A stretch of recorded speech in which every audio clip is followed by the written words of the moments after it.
Court does call the case. People State of Michigan versus Sean Caldwell. This case opens with immediate tension, and you can feel it from the first few seconds. We're stepping into a Michigan courtroom where Judge Simpson, known for his sharp procedural style, is faced with a case already tangled in confusion. The defendant, Sean Caldwell, is accused of influencing a witness through jail calls, and the prosecution is pushing for forfeiture by wrongdoing under Rule 804b-6. That rule essentially allows the court to use certain statements if a defendant intentionally makes a witness unavailable. In plain English, if you tamper with a witness, their words can still come in. But here's the twist. Nothing about this situation is straightforward. The jail has provided around 100 calls, scrambled, out of order, and mixed with other inmates' conversations. The prosecution claims 3 calls matter most, but the defense insists they can't even find those calls in the chaotic pile. Think about that. A case hinging on context when the context itself is buried in a digital haystack. As the attorneys begin, watch closely. This isn't just about phone calls. It's about due process, fairness, and whether the court can move forward when the evidence is disorganized beyond reason. And here's the real hook. The judge is about to uncover just how messy this situation really is. Counsel, state your appearances, please. Thank you for the record, Jonathan. On behalf of the people, good afternoon. Good afternoon, Your Honor. Joy being Senior Assistant Public Defender working on behalf of Mr. Caldwell. Sir, would you please state your name? Sean Rudolph Caldwell. All right. Date and time set for prelim. There is a motion. I guess you have defendant's response to the motion that I have in front of me, but there's a motion to proceed by forfeiture or pursuant to 804b-6.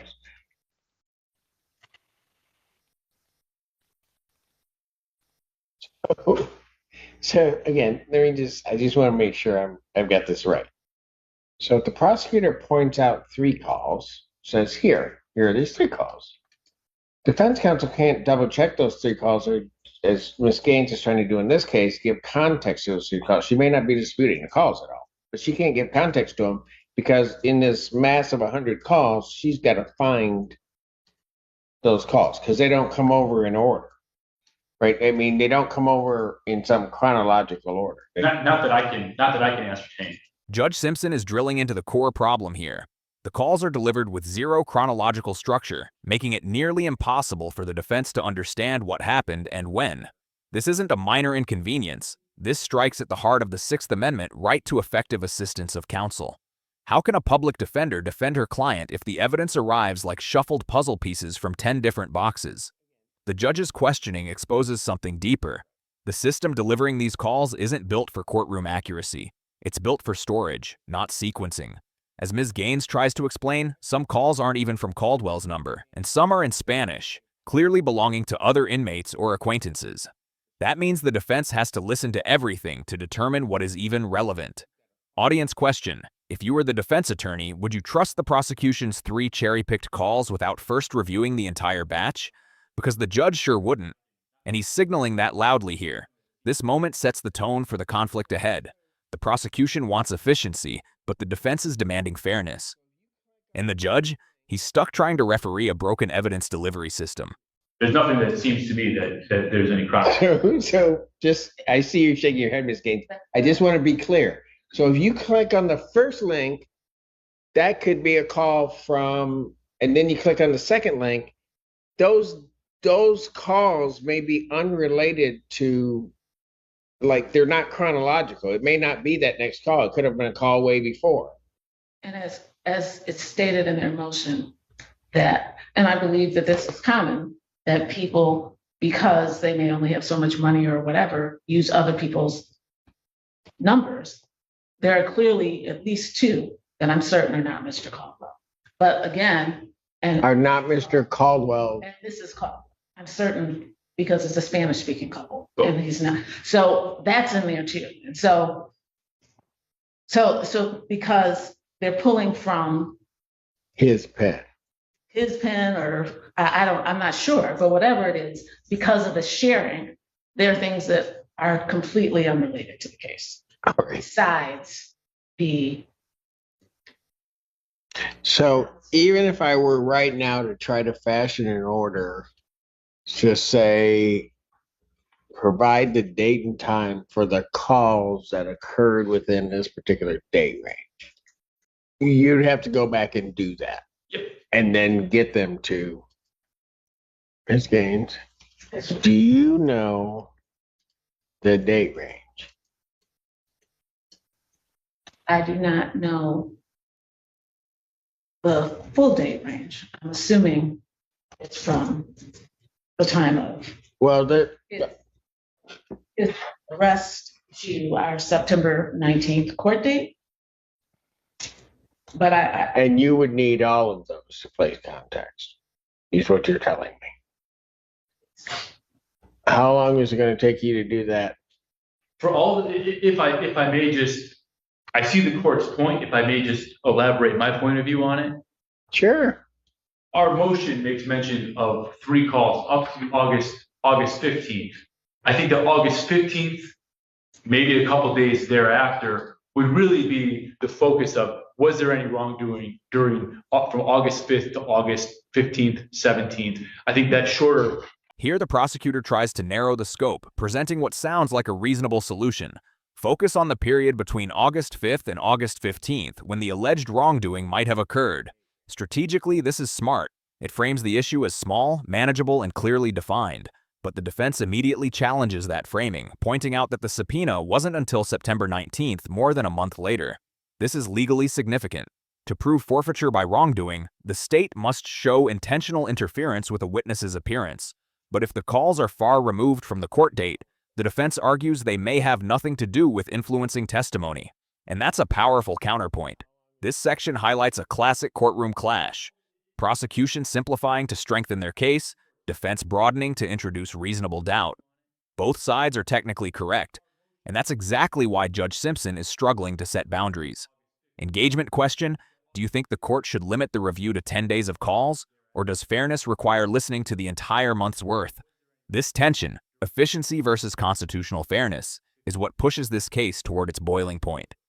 I see what you're We saying. get all the context that there would be, because we're not making mention of anything that happened after that. So whatever context might exist should have already been, logically would have already been, the context would be there within those calls. Your Honor, that's nearly a whole month before the court date. That I think that in itself, A month before.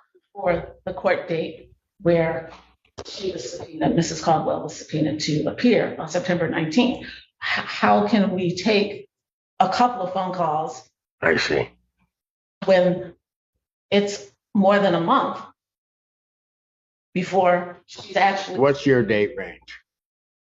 So I would want it through the September 19th. From August 9th through August I believe 5th. August 5th That's the date of the incident. through September 19th. And that's the 100 calls. Basically, I mean, if I give or take. When the defense clarifies that the date range could cover up to 100 calls, the courtroom dynamic shifts again. Suddenly, the prosecutor's 3 relevant calls argument doesn't seem so simple. Ms. Gaines emphasizes that context isn't optional, it's essential. Without hearing every call that might involve the witness, the defense cannot determine whether the prosecution is correctly characterizing the defendant's intent. This is where Judge Simpson has to weigh burden versus fairness. Forcing the state to reorganize dozens of calls isn't easy, but forcing the defense to play detective through an unsearchable audio archive is even worse. The court must ensure that the process doesn't tilt unfairly toward the prosecution, especially when the stakes involve witness reliability. This is also the moment where viewers should pay attention to the emotional tone. The defense attorney is calm but firm, signaling that the prosecution's time frame misses the bigger picture. The judge is absorbing this information, realizing he may have underestimated the scope. Question for the audience: should prosecutors be required to organize all digital evidence before turning it over? Or is it on defense teams to sort through it themselves? This dispute sets the stage for the judge's growing frustration, which will explode later. if I'm able to, reduce it down to her number, it will be, that means weed out the commissary phone calls, weed out when he's calling inmate information services, that'll take it down a little bit. We're probably talking about, at that point in time, maybe 60. 70. Okay, so let's say there's 60 to 70. I mean, I think Ms. Gaines makes a good point. Sure. Up to the time that basically she would have been subpoenaed to appear. So those 60, how long did that take you to do? The court gives me to the end of the week. I mean, I can really bust and try to get it done.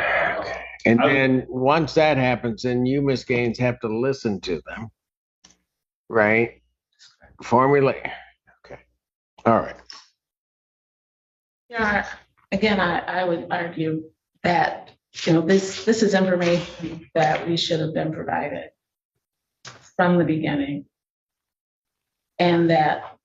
Well, I agree with you, except nobody up until today let me know that this was the process, that this was the stop, right? I apologize. I didn't realize that my argument last time was unclear, because this is what I was arguing. Well, you were arguing the context of it. I could not tell the context because of the numerous calls, and that there's some in Spanish and that some is commissary. That right, but no, I understood the notion of the context of the call. What I didn't understand is you can't place the context because you don't know when these calls. I mean, I had no idea that you get 100 calls. You have no idea what order they're in. They're just coming at you. This is the moment Judge Simpson fully grasps the chaos of the evidence. He openly admits he didn't realize the calls were arriving in random order, unsorted, unnumbered, and mixed with unrelated conversations. That admission is huge. It shows the judge recalibrating his understanding of the defense's struggle in real time. But what's even more significant is that this confusion could jeopardize the legitimacy of any ruling. If the judge were to proceed without ensuring the defense has proper access to organized evidence, the entire case could become vulnerable to appeal. This is why courts emphasize discovery integrity. Evidence must be transparent, accessible, and properly labeled. This moment also shows Ms. Gaines's professionalism. She's been trying to communicate this problem since the last hearing, but the judge didn't fully grasp it until now. That subtle miscommunication leads directly to the scheduling reshuffle that follows. Audience engagement. Do you think the judge should have intervened earlier to fix the evidence problem? Or is it reasonable that he assumed both sides had clarity? This is where skepticism, procedure, and emotion start blending, and the courtroom tension is about to spike into confrontation. I think certainly if I had heard that, I would have been addressing that at our last hearing. When was that? Last Tuesday. So here's what I'm going to do. This is because this is the only way I can. Today's what, the 23rd?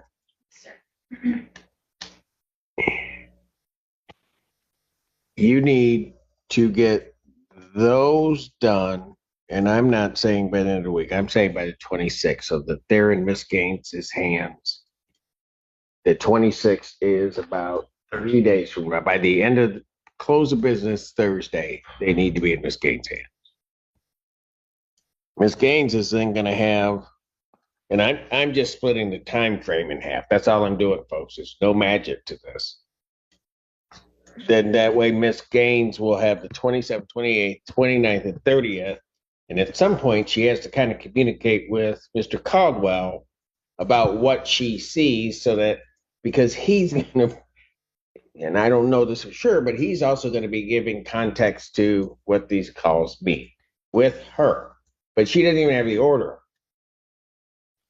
And then I'll hear the motion and do the exam on the 31st. That's the best that I'm going to be able to do, folks, because I don't have the information here.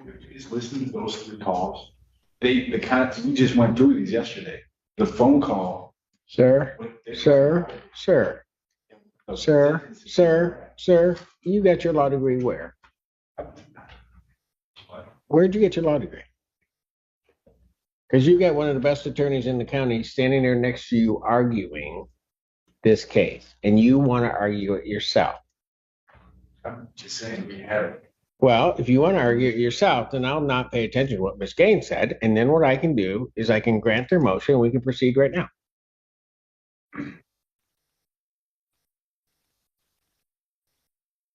Is that what you want to do?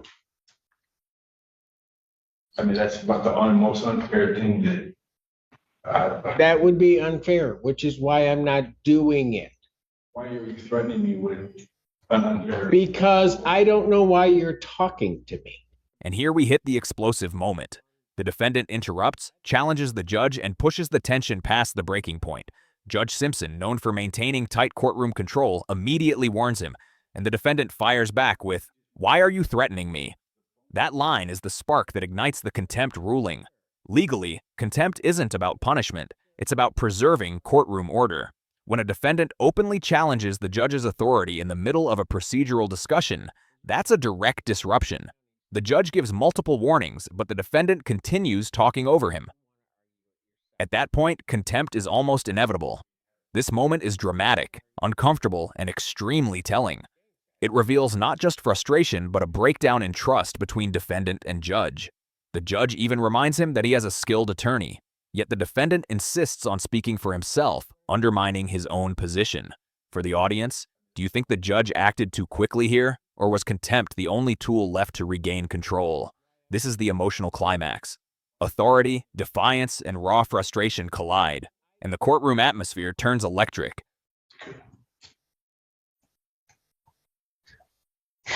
This is most absurd.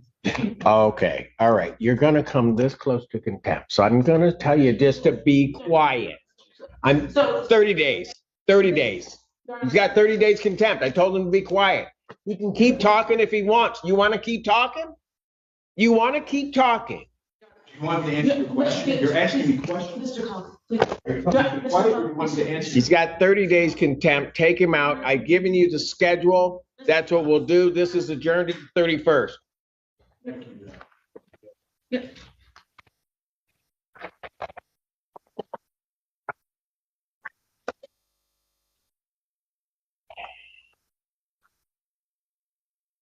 '26, close the business. Then you've got your argument, and this is adjourned to the 31st. Okay, just a moment. Yeah, I just want to check one thing with these guys because I think there was a child care issue on the last day, and I just set this on Halloween, which means you got little ones, which means they've got to go places. That's going to be a difficult day for you guys, right? Is it going to be difficult all day for you, or what? They handled early. I think. But No, I hear you. I hear you. If I could, all right. So I'm gonna just do this way, and you're gonna hate me for this, but that's okay. I've been hated before. I want, because these guys have been here 2 times while we've been arguing the motion. On the 31st, let's try to get them handled quickly in the morning. Okay. Or better yet, why don't we do it this way? Can they be on call? I have no objection to that. All right. Because that way, gentlemen, here's what I'll do. I'll hear the motion so you guys don't have to sit through this. And then you just be on call with the prosecutor. And if we need you, then we can get you down. How's that sound? I don't mean to bemoan the point. But you're about to. I'm about to. You've given him the 30. Are we in a rush to have it on the 30? I'm in a rush to have it unless you guys can agree, because I'm sure Miss Gaines is going to try to get me to set aside that 30 I imagine you would. So, Just trying to Yes. get as efficient as possible. all right. His bond will continue. Thank you.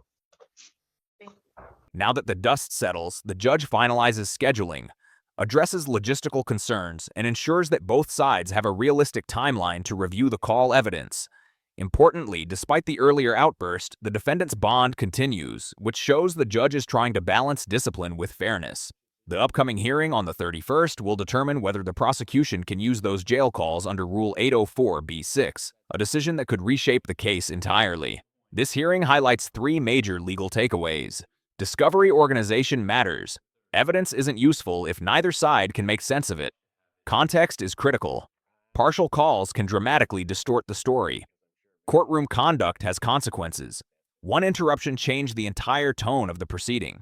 This case raises big questions about fairness, transparency, and how courts handle digital evidence in the modern era. If you found this case as shocking as we did, make sure to hit that like button, share your thoughts in the comments, and don't forget to subscribe for more jaw-dropping courtroom breakdowns.